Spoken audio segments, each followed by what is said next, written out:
So some of you will enjoy this video. For those of you that work in the food industry or service industry, for that matter, via bars, restaurants, resorts, hotels, anything in that field, where do you have a kitchen? Now, you have a kitchen comes with some chefs. Even if it's a Denny's, and where you would use that term chef loosely, when you have line cooks, making your scram slam or whatever. Either way, it still applies to those guys too, your lower entry chefs, as opposed to a 4 or 5 star chef, whatever. But people don't realize you got to really respect your chefs. The chefs and the cooks, the back of the house, which also includes the dishwasher. We'll just call them back of the house. Anybody that's in the kitchen, back of the house. Your busboys. Well, your busboys are kind of front of the house.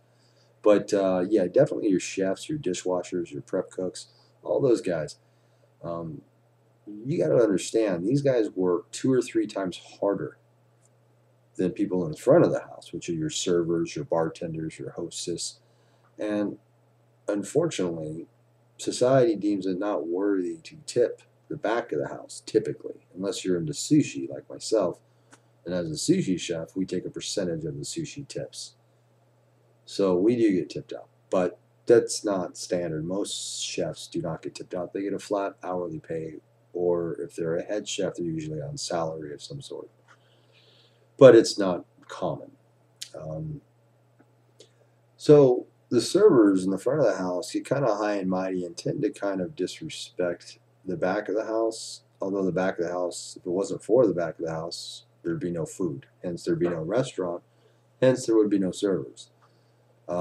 And the servers can kind of get a little cocky, same with the bartenders, not realizing or not taking into consideration that, yes, you do make twice as much money at the front of the house if you're serving or bartending than the back of the house and say the chef. But the chef works twice as hard as you.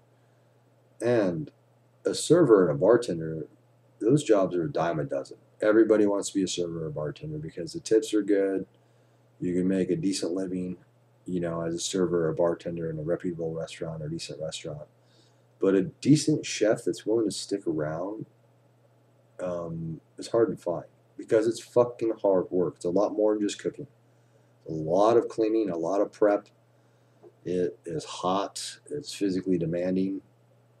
So you really want to respect your chef. You really do, because even though you make more money than the chef, management, even though they won't tell you that, actually respects that chef more for sticking around, making $14 an hour, or whatever, than the server who's walking away making $25 or $30 an hour with their tips, because they can replace a server the next day. Finding a chef that's willing to bust his ass or her ass for $14 an hour is difficult. It is difficult. They're much harder to replace. So there's some advice. Respect your chefs.